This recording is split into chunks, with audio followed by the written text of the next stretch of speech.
Muy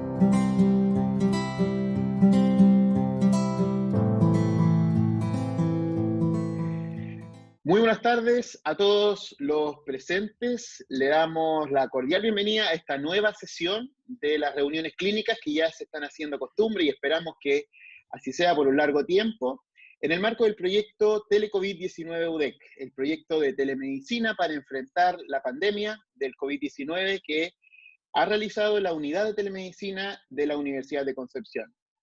En esta tarde tengo el agrado de presentar además a un colega, el primer kinesiólogo que participa de esta serie de reuniones clínicas. Estamos junto al profesor Javier Salado Yarzo, él es kinesiólogo de la UPC Médica del Hospital Clínico Regional. Además, es kinesiólogo especialista en kinesiología respiratoria, acreditado por el DENAQUE. Es terapista ventilatorio y respiratorio certificado, colaborador académico del Departamento de Kinesiología de la Universidad de Concepción, siendo además director del Diplomado en Kinesiología Respiratoria y Cuidados Intensivos de la UDEC y es miembro de la División de Kinesiología Intensiva de la SOCHIMI. Así que, sin más preámbulo, dejo encantado. Por favor, Javier. Dale. Muchas gracias. Ok. Buenas tardes, colegas, amigos. Muchas gracias, Felipe, por la presentación. Bueno, estamos viviendo un momento difícil de crisis sanitaria. Sé que tengo poco tiempo, son 30 minutos, pero aquellos que me conocen saben que no van a ser 30 minutos. Sin preámbulo, empecemos con esta presentación que probablemente si hay algún colega o algún médico que trabaje hace años en las unidades de cuidado intensivo y esté haciendo terapia ventilatoria de varios años, ya esta presentación puede ser incluso un poco básica, pero después vamos a tener, me supongo yo, una ronda de preguntas y ahí pueden hacer algunas consultas un poco más específicas en cómo estamos enfrentando esta pandemia en lo que es específicamente la terapia ventilatoria.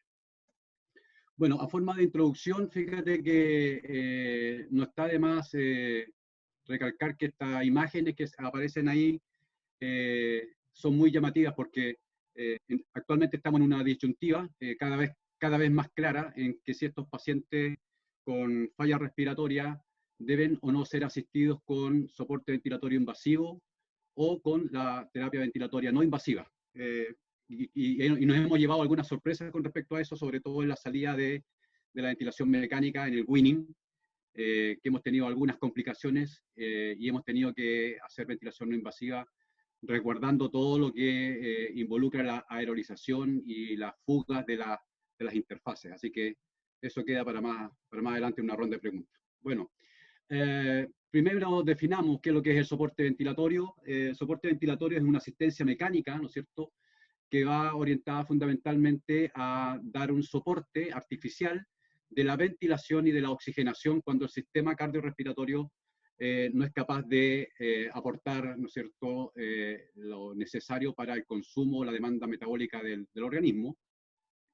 Existen dos formas clásicas de entregar este soporte, de forma invasiva y no invasiva, y debemos recordar que la ventilación mecánica no invasiva es aquella que aporta, ¿no es cierto?, esta asistencia a través de interfaces que no invaden la vía aérea. Usted puede hacer ventilación mecánica o soporte ventilatorio con traqueostomía con tubos y en ese caso va a ser siempre invasivo, y cuando no utilice estas vías artificiales, independientemente del equipo que utilice, eso es ventilación mecánica no invasiva. El soporte ventilatorio está de alguna u otra manera determinado para manejar algunos problemas que son típicos de los pacientes con insuficiencia respiratoria, que es la hipercapnia y obviamente la hipoxemia, ¿no es cierto? Todos sabemos la definición de hipoxemia, la definición de hipercapnia, la definición de insuficiencia respiratoria, y muchas veces nos vemos enfrentados a que si estos pacientes deben ser asistidos con sistemas de oxigenoterapia estándares, como los que ustedes conocen, goteras, máscaras simples, tiendas faciales, máscaras Venturi o Gentana, o soporte ventilatorio no invasivo. Pero desde hace un tiempo atrás ya ha aparecido un sistema de oxigenoterapia, que son los sistemas de alto flujo, las cánulas de alto flujo, que de alguna otra manera hace un par de años atrás le viene compitiendo un poco el terreno a la ventilación no invasiva, pero son dos cosas muy distintas que también pudiésemos aclarar en un rato más en la presentación. Aquí ven ustedes fotografías de algunos de nuestros pacientes, no de la pandemia, sino que de muchos años atrás, siendo asistidos de distintas formas con distintos equipos, solamente para reforzar el concepto de que el soporte ventilatorio invasivo requiere la presencia de tubos endotraqueales o traqueostomías, y independientemente si se hace con un equipo diseñado para ventilación mecánica invasiva o diseñado para ventilación mecánica no invasiva.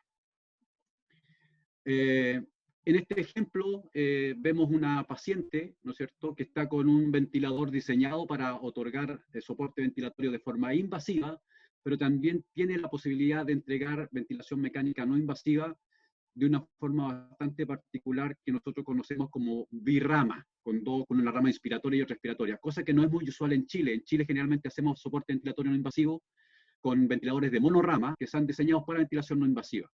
Pero esta fotografía viene a ejemplificar de que independientemente del equipo para el cual haya sido diseñado, esto sigue siendo ventilación no invasiva porque estamos dando soporte con una interfaz que no invade la vía aérea.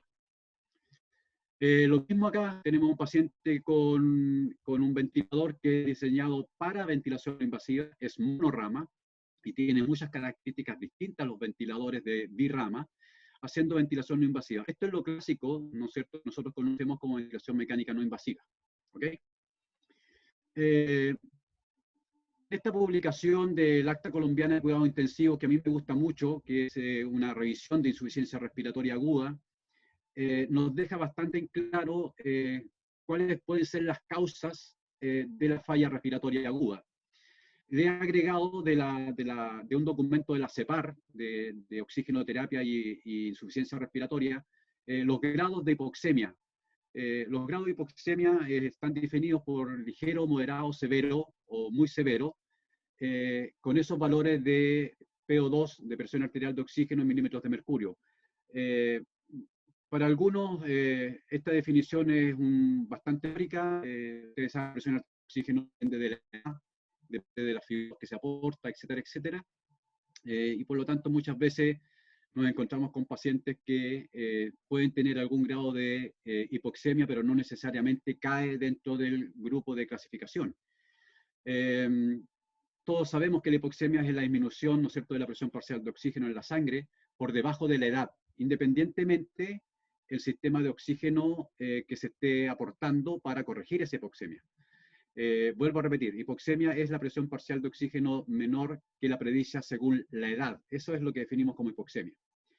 Aquí tenemos, no sé si se logra ver, cuáles pueden ser las causas, ¿no es cierto?, de esta falla respiratoria aguda, porque generalmente la asociamos a una falla solamente del pulmón o de la barrera alveolo-capilar o de la membrana alveolo-capilar o de la vía de conducción. Pero la verdad las cosas es que tenemos muchos pacientes que pueden hacer falla respiratoria o insuficiencia respiratoria por causa cardiovascular, ya sea cardíaca, los típicos pacientes que tienen insuficiencia cardíaca ya sea edema agudo pulmonar, o los pacientes que tienen alguna alteración en el sistema vascular, ¿no es cierto?, que como por ejemplo podríamos nombrar los pacientes con un tromboembolismo pulmonar.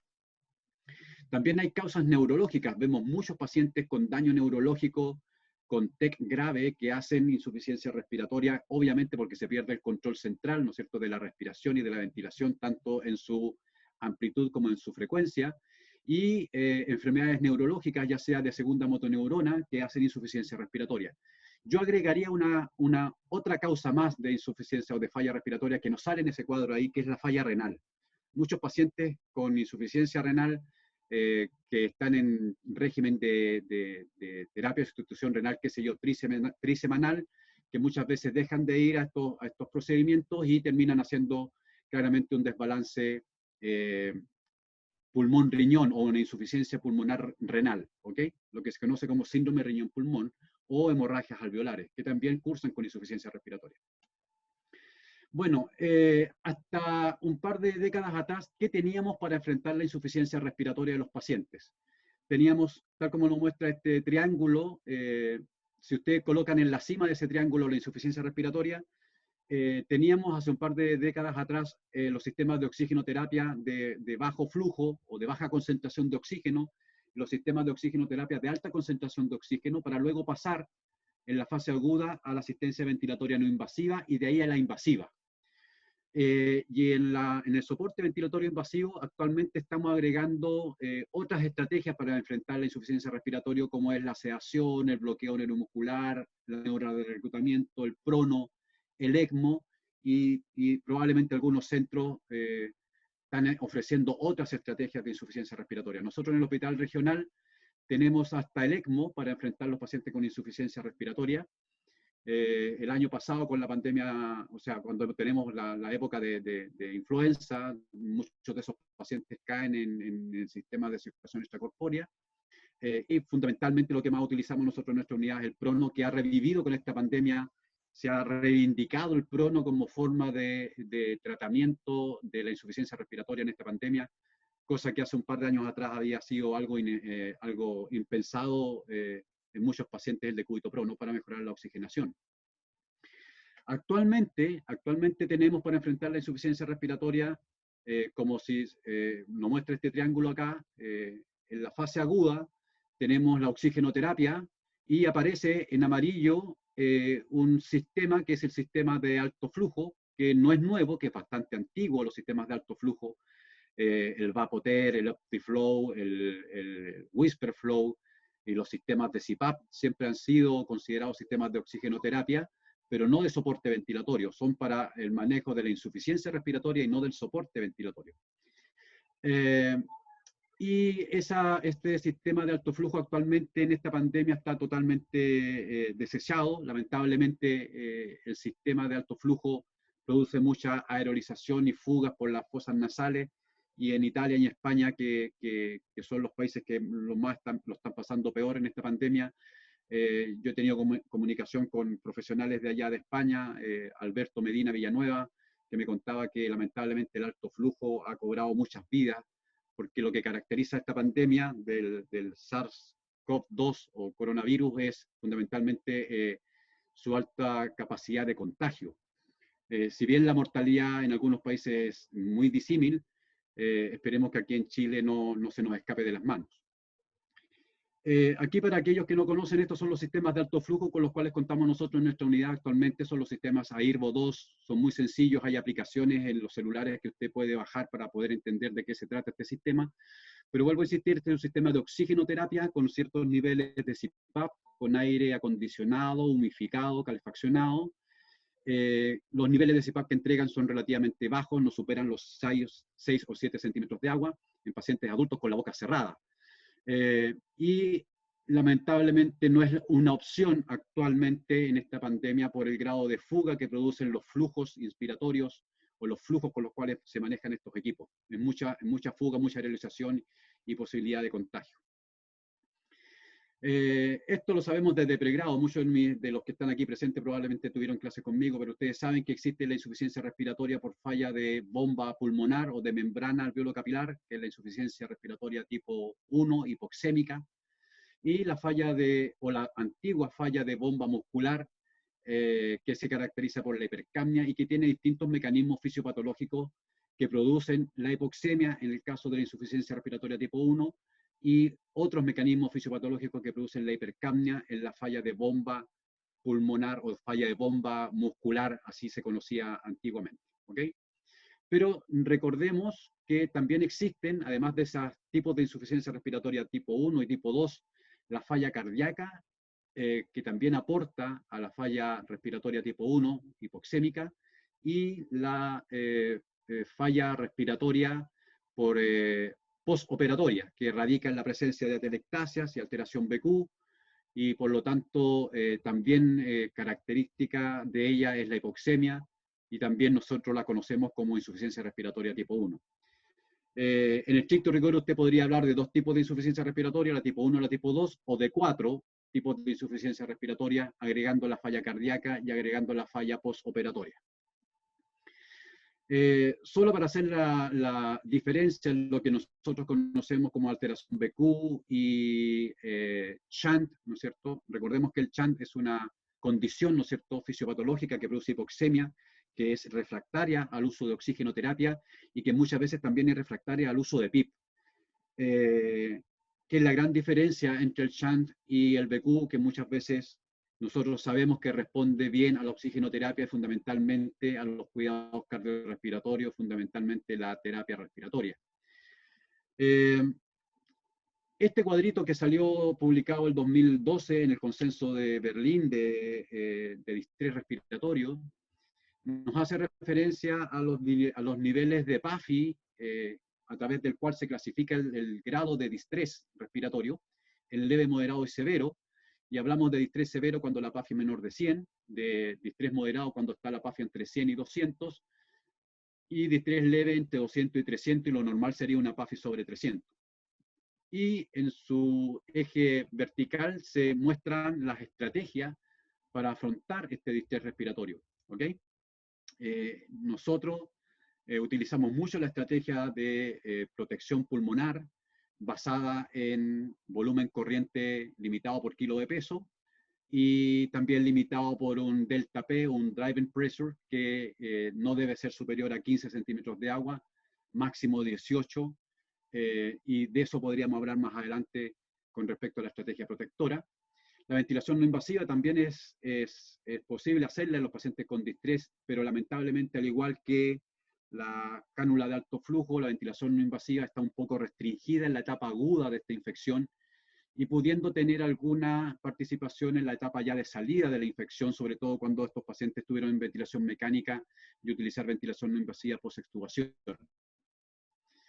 La estrategia de PIP alto se reserva para pacientes con distrés moderado y grave, fundamentalmente grave, y cuando hablamos de PIP alto hablamos de presiones por sobre 15 centímetros de agua, y el PIP leve moderado generalmente hablamos de menos de 15 centímetros de agua, que generalmente favorece a los pacientes con distrés leve, ¿no es cierto? El PIP alto ha demostrado disminuir la mortalidad en los pacientes con distrés grave.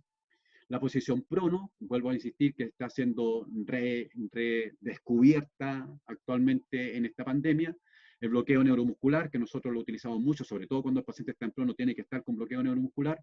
No tenemos óxido nítrico, tuvimos BAFO en su tiempo, el BAFO ya tampoco tiene cabida en esta pandemia.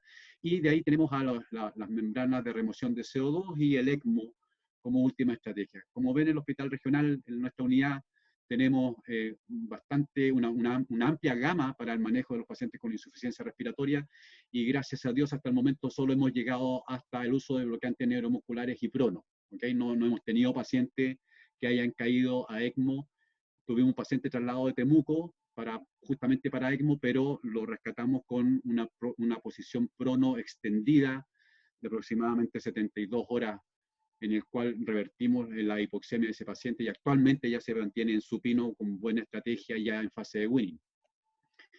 Solamente para hacerle referencia al soporte ventilatorio, usted recuerde que cuando usted está en posición supino, sin soporte ventilatorio y ventilando de forma espontánea, existe una buena relación ventilación-perfusión en las zonas dependientes del pulmón, pero cuando el paciente está sedado, está bloqueado, está con presión positiva, se produce una alteración de esta relación BQ que hace que las zonas basales del pulmón se vean afectadas, haciendo primero hipoventilación, luego microtelectasia, sobreinfección pulmonar, derrames pleurales muchas veces paraneumónicos y que complican todo el cuadro del paciente con distrés respiratorio. Así es que esta es una de las condiciones por las cuales siempre nos piden levantar muchas veces precozmente a los pacientes, llevarlo a posición vertical, quitar un poco la sedación, tener sedación un poco más liviana para que los pacientes se mantengan dormidos, pero no completamente sedados. Todo esto favorece, ¿no es cierto?, el poder revertir, ¿no es cierto?, esta insuficiencia respiratoria. No hay que dejar de lado que los pacientes con distrés respiratorio son pacientes que tenemos que protegerlos del daño inducido por la ventilación mecánica. Usted debe saber de que una mal seteo, un mal manejo o un desconocimiento de las estrategias protectoras o de las formas de ventilación puede llevar a la falla multiorgánica de estos pacientes y no necesariamente la patología. ¿A qué es lo que voy? Que ayer escuchaba, por ejemplo, en las noticias que habían cerca de 583 especialistas en medicina intensiva en Chile y de esos cerca de 300 especialistas en respiratorio. Podríamos tener muchos más ventiladores. La pregunta es, ¿quién se hace cargo del manejo de ese soporte ventilatorio? Eso es crucial. y nosotros estamos en una condición en la cual tenemos muchos kinesiólogos que están actualmente reforzando nuestra labor en la unidad de cuidados intensivos, que hemos tenido que adiestrar de forma muy rápida. Son kinesiólogos que tienen formación, pero que no tienen, ¿no es cierto?, el acercamiento como uno quisiera a la terapia ventilatoria, y hemos tenido que formar grupos de capacitación para entrenarlos y capacitarlos y agregarle competencia en el manejo del paciente ventilado. Así que tenga mucho cuidado, porque este daño inducido por la ventilación mecánica puede estar dado por su desconocimiento. Así que hay que formarse bien en esto. Esto no es corto, requiere mucho tiempo, mucho estudio, mucho sacrificio, pero se logra, no, esto no es para gente superdotada, así que hay que tener muchas ganas de aprender, ¿no? Esta parte me la voy a saltar porque aquí habla un poquito de la historia del soporte ventilatorio y muestra las distintas versiones en cómo ha pasado el soporte ventilatorio. Pero todo esto nació en el año 1500 con Vesalius, ¿no es cierto? Y es inevitable no mostrar estas fotos de la pandemia de polio. No es primera vez que tenemos una pandemia. En la década del 50 tuvimos la pandemia de polio. Y esta era la forma en que se ventilaba en aquellos tiempos. Vean ustedes estos pulmones de acero, los Iron Lang, en donde obviamente los cuidados tanto de enfermería como de terapia ventilatorio era inimaginable. Ustedes comprenderán la alta mortalidad asociada a este tipo de soporte ventilatorio, que es presión negativa, no es presión positiva como la que tenemos ahora. Todavía existen en uso estos Iron Lang en algunos hospitales. Pulmones de acero todavía se utilizan. ¿Ok? Fotografías con respecto a lo mismo. ¿Ok? Voy a pasar rapidito. Estos son la primera generación de los ventiladores, el Mark 7, el Mark 8, ya no están en uso, ¿no es cierto? Los de segunda generación, aquellos que les gusta la música, los Village People están ahí. Ese ventilador que parece una lavadora, ese es el MA1. Yo tuve la oportunidad, para que me vayan sacando más o menos la edad, yo tuve la oportunidad de poder trabajar con ese MA1, ese ventilador que era una verdadera lavadora, unas perillas grandotas, y es la que usted muchas veces ve en las películas o en las telenovelas venezolanas, ese bombín que se infla y se desinfla, ¿no es cierto? Ese es el MA1, que, bueno, eran ventiladores que actualmente no se utilizan y no se ha mejorado mucho la tecnología con respecto a eso. Ahora en la generación la tercera generación, que es la época de los 80, ahí está Michael Jackson, para aquellos que les gusta la música. Ahí tenemos ventiladores de la tercera generación, como el Puritan Bennett 7200, también tuvimos la oportunidad de trabajar con él. En la década del 90 hasta el 2005 tenemos la cuarta generación de ventiladores, ahí están los Guns N' Roses, para que les gusta la música. Estos ya son otro tipo de ventiladores, tienen microprocesadores, tienen pantallas touch, muchos de ellos, entregan mucha información, mucho monitoreo, muchos modos ventilatorios que pueda de alguna u otra manera enredar un poco el concepto de la ventilación mecánica. Y actualmente, ¿qué es lo que tenemos? Actualmente estamos en la quinta generación de los ventiladores mecánicos, en donde tenemos una gran cantidad y diversidad de ventiladores y modos ventilatorios que de alguna u otra manera nos entrega una amplia gama de manejo, pero que nos puede enredar. Tenemos, tal como esta fotografía ahí, tenemos tantos ventiladores, tantos modos, que uno cree en realidad que requiere conocerlos todos, y la verdad las cosas es que los modos ventilatorios en definitiva solo son 3 y de eso no salen, ¿ok? Hay documentos que hablan, esta es una diapositiva de un terapista ventilatorio norteamericano, que él nos hace referencia a que existen 30 ventiladores diferentes en el mercado, 11 fabricantes diferentes en el mercado, pero existen más de 200 nombres de modos. Eso es lo que él llama la taxonomía de la ventilación mecánica o de los modos ventilatorios, que todos tienen distintos nombres, etcétera, etcétera. Probablemente más de algunos de estos ventiladores ustedes los reconocen entre los ventiladores invasivos y no invasivos, de alta tecnología, muy buenos ventiladores, todos dependiendo de la condición del paciente y el lugar donde usted haga soporte ventilatorio. Esto también debe conocer lo que es la ecuación de movimiento, ¿no es cierto? Ustedes saben que para que se produzca, ¿no es cierto?, un movimiento de aire, o para que el ventilador, ¿no es cierto?, pueda entregar cierta asistencia ventilatoria, debe vencer una resistencia. una carga resistiva y una carga elástica. La carga resistiva está dada fundamentalmente por las vías aéreas y la carga elástica está dada fundamentalmente por el alveolo. Esa ecuación es la ecuación de movimiento y la ecuación que explica cómo funciona, ¿no es cierto?, el sistema respiratorio y cómo incluso hasta nuestra terapia respiratoria puede afectar, ¿no es cierto?, tanto las cargas resistivas como las cargas elásticas del pulmón. Esto es lo mismo, es otra representación de esta ecuación de movimiento, ¿okay?, de las cargas resistivas y cargas elásticas. Voy a pasar esto porque esto es un poquito más de fisiología. Hacer referencia a dos presiones importantes acá. La presión transpulmonar, ¿no es cierto?, que es la presión encargada de expandir los pulmones o aumentar el volumen pulmonar, y que es la diferencia entre la presión alveolar y la presión pleural, o presión pleural y la presión transpulmonar y la diferencia entre la presión alveolar y la presión pleural, y la otra es la presión transtorácica, ¿no es cierto?, que es la responsable de la expansión del tórax, ¿ok? Esas presiones debemos tenerlas bastante presentes. Más de lo mismo, esto es la ecuación de movimiento. Voy a pasar esta rapidito porque en realidad no necesito explicarlo mucho, pero sí tenemos que tener claro esto. ¿Cuál es la definición de elasticidad o elastancia? La definición de complacencia o distensibilidad o compliance, y la definición de resistencia, ¿ok? Elastancia se define como la capacidad que tiene un cuerpo de volver a su estado de reposo. El elástico, lo elástico de los chitecos, no se llama elástico porque se puede deformar, sino se llama elástico porque puede volver. Nos estamos viendo enfrentados actualmente en esta pandemia a pacientes que cursan con estos distrés respiratorios que tienen dos fenotipos. Actualmente hablan de dos fenotipos de este distrés, de high elastancia y de baja elastancia. High elastancia y low elastancia. Usted comprenderá que la elastancia es lo inverso de la distensibilidad, un pulmón que tiende rápidamente al colapso, que tiene alta elastancia, baja distensibilidad. Por el contrario, un pulmón que tiene una baja elastancia o que tiene un retroceso alveolar más bien bajo, tiene una gran distensibilidad. Esas son las diferencias entre la distensibilidad y la elastancia.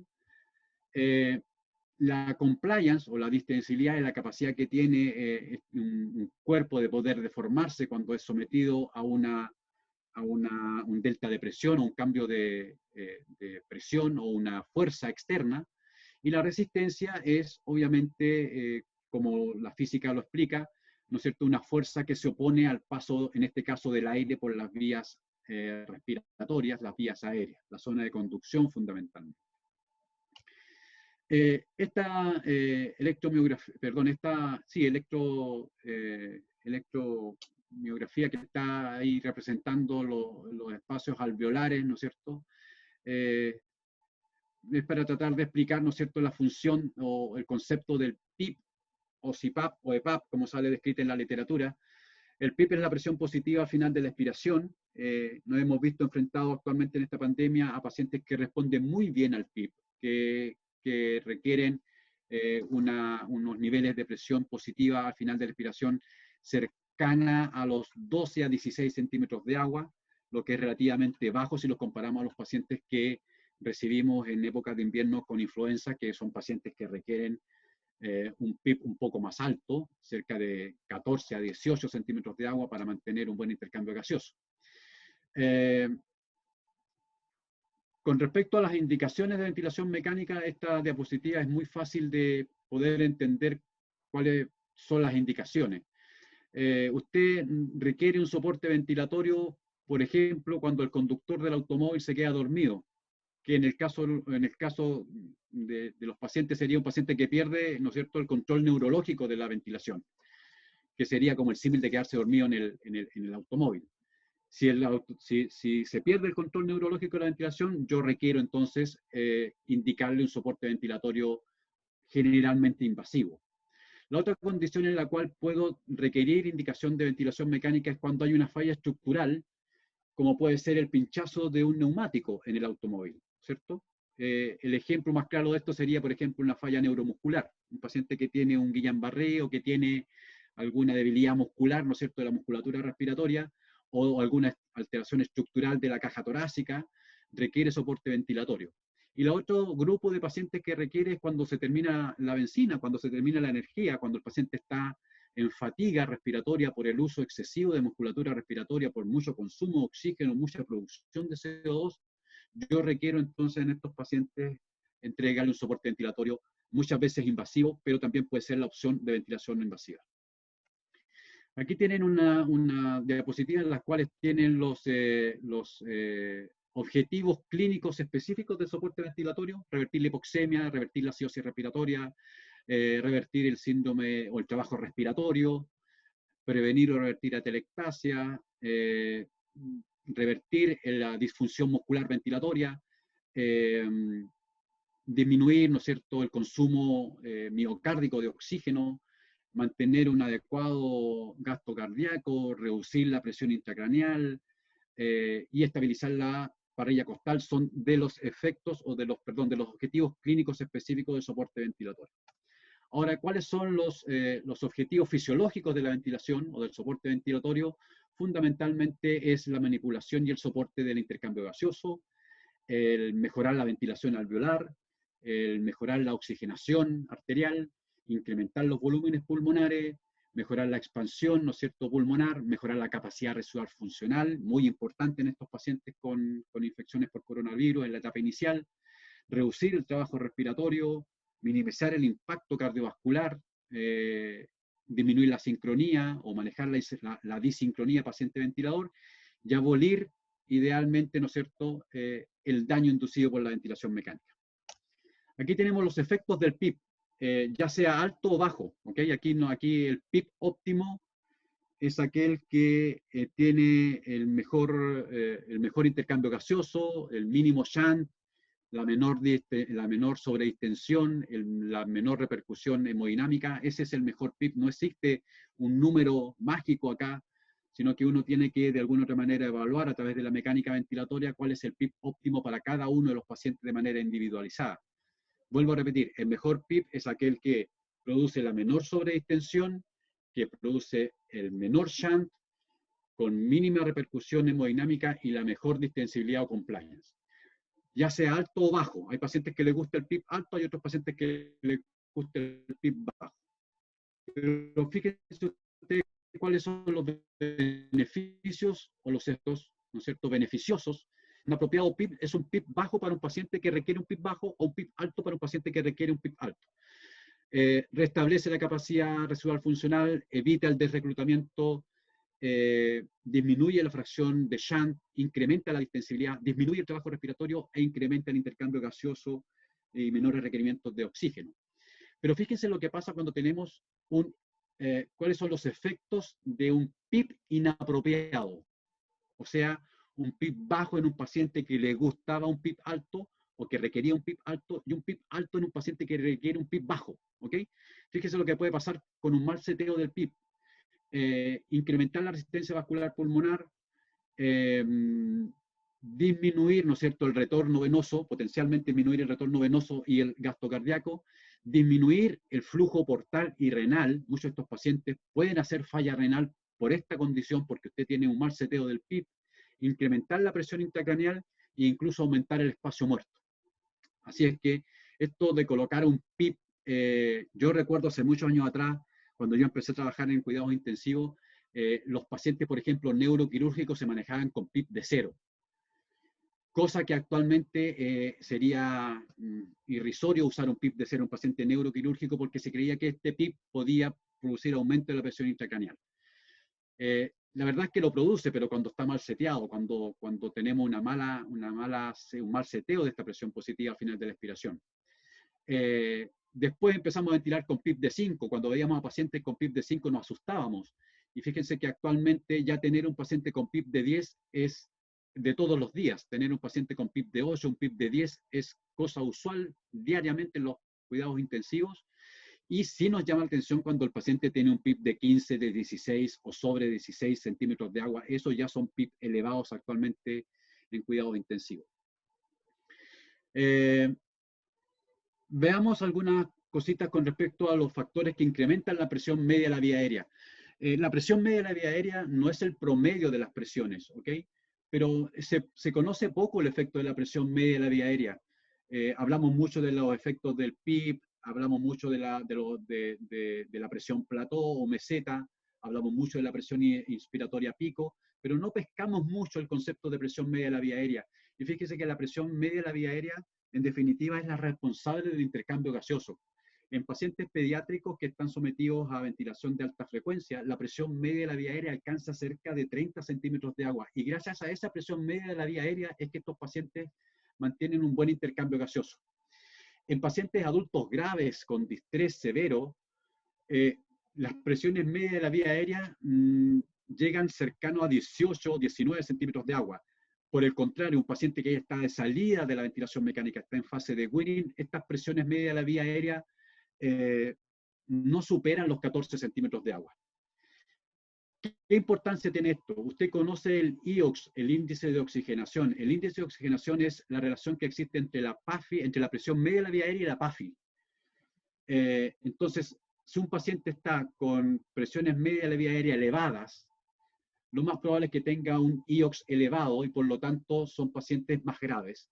Y un paciente que tiene presiones medias de la vía aérea más bajas, generalmente son pacientes que tienen índice de oxigenación más bajo y son pacientes que van ya en salida de la ventilación mecánica. Nosotros utilizamos generalmente el IOX como un parámetro para decidir el prono, por ejemplo. Pacientes con índice de oxigenación sobre 25, nosotros deberíamos tenerlo en circulación extracorpórea. Un paciente con IOX cercano a 15 a 20 deberíamos tenerlos en prono. Y pacientes por debajo de 15 son pacientes que requieren soporte ventilatorio tradicional y eventualmente una buena ventilación mecánica. Veamos algo de variables de fases, modos y los desafíos de la ventilación mecánica actualmente. Con respecto a los modos ventilatorios, ustedes probablemente reconocen ahí, y probablemente con esto voy a ser bastante majadero. Yo creo que más de algunos de ustedes reconocen a estos 4 personajes que están en esta diapositiva, ¿no es cierto? Porque son clásicos. Nos gustan los clásicos, a nosotros que yo ya tengo 47 años, a mí me gusta John Lennon, me gusta, ¿no es cierto?, Elvis Presley, ¿no es cierto? Los reconocemos fácilmente estos cantantes. Y en la ventilación mecánica pasa lo mismo. Hay modos que son clásicos y que no van a pasar nunca de moda y que los seguimos usando y los seguimos bailando. Pero actualmente existe una variedad tremenda de modos ventilatorios. Yo de aquí, de esta diapositiva, no reconozco a nadie. Hay una por ahí que se parece a la Shakira, pero en realidad no es Shakira. No sé si ustedes reconocen a alguien aquí. Muchas veces nos vemos enfrentados a los ventiladores y no reconocemos los modos porque tienen nomenclatura totalmente distinta. Son bonitos, los bailamos, cuando estamos arriba de la pelota, bailamos todos estos temas, pero en estricto rigor no entendemos muchas veces de qué se trata cada modo. Entonces, cuando nos enfrentamos a la pantalla del ventilador mecánico, entramos un poquito en histeria, ¿ah? Porque no conocemos estos modos ventilatorios y de alguna otra manera requieren, ¿no es cierto?, mucho adiestramiento con respecto a esto. Y también aparecen las dudas de que si el soporte va a ser invasivo o va a ser no invasivo. ¿Qué podemos hacer al respecto? Debemos tener claro que los modos convencionales sufren de muchas limitaciones. La principal limitación es que no se adaptan a las necesidades fisiológicas de los pacientes. Se utilizan popularmente y son bien comprendidos estos modos tradicionales, pero no cumplen muchas veces los requisitos, vuelvo a insistir, basados en los requerimientos del paciente. Se han incorporado pequeñas modificaciones en los ventiladores para mejorar este resultado, pero sigue siendo un gran desafío el poder adaptar fisiológicamente la ventilación a los pacientes. En cambio, los nuevos ventiladores son ventiladores de nuevas generaciones que responden sí a las demandas de los pacientes mediante sistemas de retroalimentación adicionales o sensores que de alguna u otra manera entregan más o menos presión, más o menos flujo, más o menos asistencia para lo que el paciente requiere en cada momento. No es la idea revisar los modos ventilatorios aquí y los principios de trabajo de las unidades. ¿Qué es lo que queda por mejorar? La sincronía paciente-ventilador, disminuir los días de ventilación mecánica, mejorar la seguridad de los pacientes. con los distintos modos ventilatorios. Existe una publicación en el Respiratory Care del 2014 que habla de la taxonomía de la ventilación mecánica, los 10 principios fundamentales de la ventilación mecánica, para poder entender un poco la nomenclatura de la ventilación mecánica. Esto es una verdadera torre de Babel, ¿no es cierto? Esto de tratar de comprender los modos ventilatorios y la nomenclatura, o cómo deberíamos hablar de los modos ventilatorios.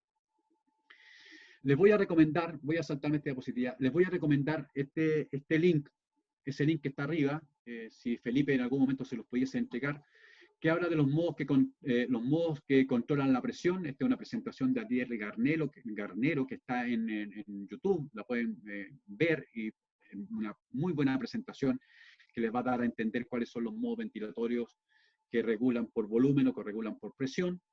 ¿Ok? No lo voy a pasar aquí ese video, solamente les dejo el link. Y solamente para que entendamos las variables de control, existen distintas formas de ventilar a los pacientes, ya sea con control de variable de volumen o con control de variable de presión. Actualmente en esta pandemia, como ha sido toda la vida, lo que más se utiliza como forma inicial es el volumen control. Y esto no es porque sea mejor, ¿ok? Sino que el iniciar la ventilación mecánica con volumen control nos da la posibilidad de poder medir la mecánica ventilatoria y por lo tanto ajustar la estrategia ventilatoria protectora. Y lo otro es que es el modo en el cual yo puedo controlar de alguna otra manera el volumen inspiratorio y controlar los niveles de CO2. Porque los niveles de CO2, estamos enfrente de ventiladores y los ventiladores lo que deben hacer es controlar justamente los niveles de CO2, porque los niveles de CO2 pueden producir algún daño cerebral. Usted sabe que la hipercapnia produce vasodilatación y aumento de la presión intracraneal, y por lo tanto daño neurológico, y la hipercapnia o los valores bajos de CO2 a nivel cerebral producen vasoconstricción cerebral y por lo tanto daño por hipoxia o por baja perfusión cerebral. Entonces aquí estamos en una línea muy delgada entre lo bueno y lo malo, pero generalmente en el mundo el modo que más se utiliza es el volumen control, vuelvo a repetir, porque nos permite la medición de la mecánica respiratoria y ajustar la estrategia protectora, y porque obviamente los pacientes que son más difíciles de ventilar, por ejemplo pacientes obesos, o pacientes obstructivos, fundamentalmente obstructivos, la única manera de ventilarlo es con volumen control, por el grado de obstrucción que tiene. Les voy a dejar este otro link, ¿okay? En el cual habla de la clasificación de los modos ventilatorios, también presentación de Ariel Garnero, que también les habla con respecto a las variables de fase de los modos ventilatorios, la pueden revisar, es una presentación que está en YouTube. Esta publicación, vean ustedes acá, en el lado derecho de esta diapositiva, usted tiene la forma en la cual deberíamos referirnos a los modos ventilatorios. Son siglas, ¿ok? Hay que leer este documento, hay que entenderlo muy bien, pero fíjense ustedes que acá el ventilador mecánico, el Puritan Bennett 840 de Covidien, tiene distintos modos ventilatorios y todos de distinto nombre, y cuando nos vemos enfrentados a estos modos ventilatorios nos vemos un poco confundidos, pero en estricto rigor, al lado derecho usted tiene realmente cómo debería llamarse ese modo ventilatorio. ¿Ok? Lo mismo pasa con los ventiladores Drager, los Evita XL, muchos modos ventilatorios, pero acá nuevamente en el lado derecho tiene cómo deberíamos llamarlos. No es necesario que se lo aprenda, pero vuelvo a insistir, cada empresa tiene nombres para sus modos ventilatorios con marca registrada, y que si los desmenuzamos en sus variables de fase vamos a entender fácilmente que no es muy distinto a otro modo ventilatorio de otra empresa. ¿Ok? Lo mismo con el Hamilton Medical, el G5, muchos modos ventilatorios, y también suele ocurrir con el Maquet Servo I o el Servo U también, que tiene muchos modos ventilatorios, vuelvo a insistir, todos clasificables con una nomenclatura en común. En este link van a encontrar la ventilación mandatoria intermitente sincronizada, con presión de soporte y las variables bifásicas, que son modos ventilatorios que le van a hacer entender a ustedes los distintos modos ventilatorios.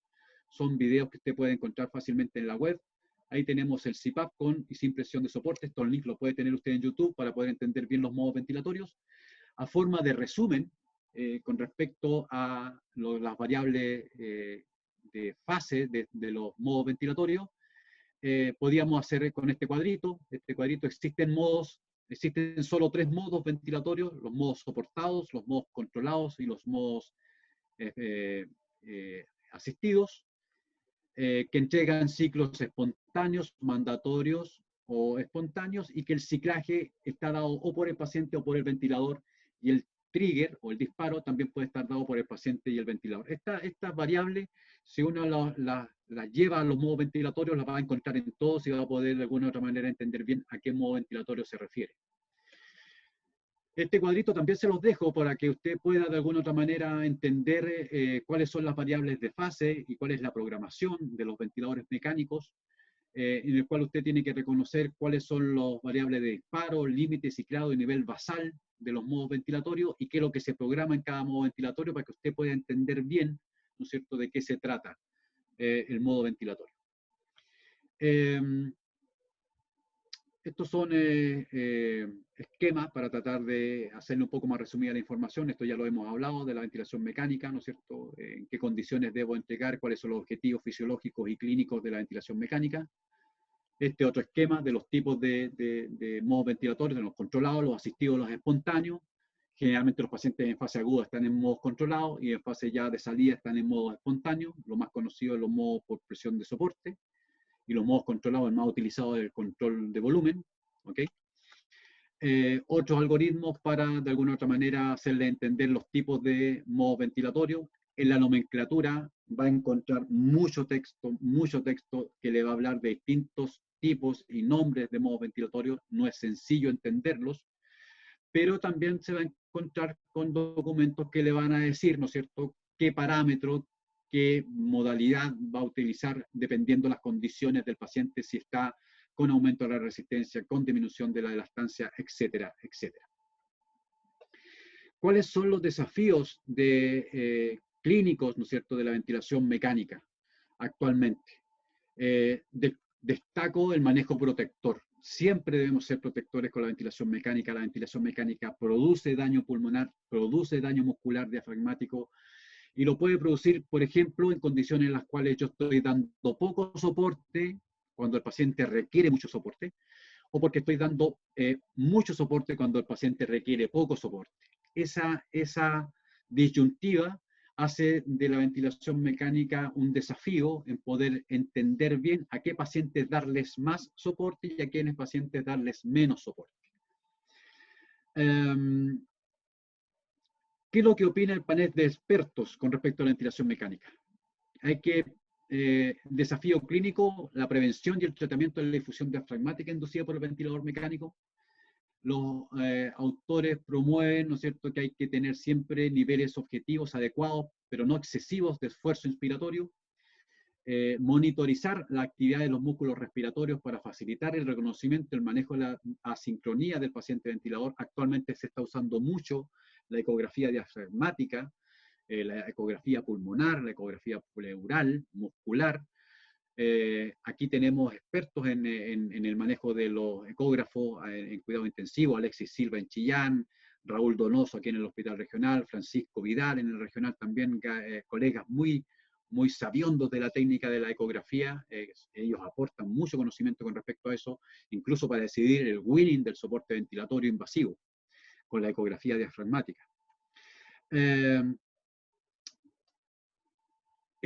Otro desafío es liberar a los pacientes de la ventilación mecánica lo más rápido posible, y para eso actualmente la pandemia se nos ha vuelto realmente, se nos ha vuelto la tortilla, por decirlo de alguna manera, porque nos ha tenido que llevar a replantearnos las formas de winning de estos pacientes.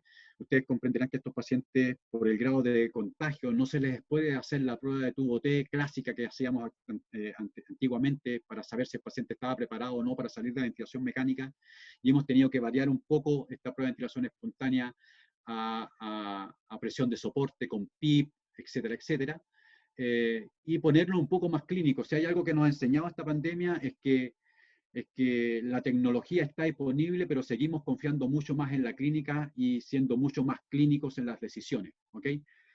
El manejo del delirium: muchos de nuestros pacientes están despertando con delirium. Hay algunos trabajos que plantean algunas alteraciones neurológicas producto de la infección por coronavirus. por lo tanto mantener los pacientes con la mínima sedación, pero con buena adaptación a la ventilación mecánica es oportuno. La movilización temprana sigue siendo una muy buena estrategia para el winning de la ventilación mecánica y para prevención del delirium.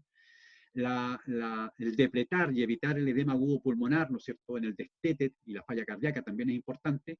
Y lo otro es no evitar los retrasos en las reintubaciones cuando se falla la extubación, puesto que esto agrega mortalidad. Hay que tener en cuenta la estrategia preventiva de la ventilación no invasiva o la estrategia de traqueostomía precoz de estos pacientes. Y vuelvo a insistir, en esta pandemia nos ha llevado a reescribir, ¿no es cierto?, nuestros protocolos fundamentalmente de winning para nuestros pacientes con infección por coronavirus.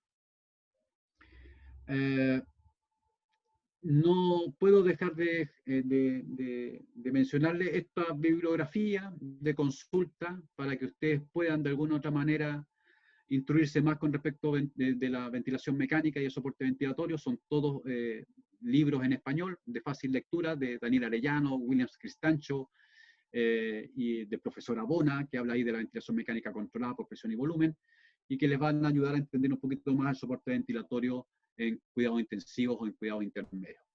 Creo que es la última diapositiva. Quiero darles las gracias por escuchar, espero no haber dado la lata.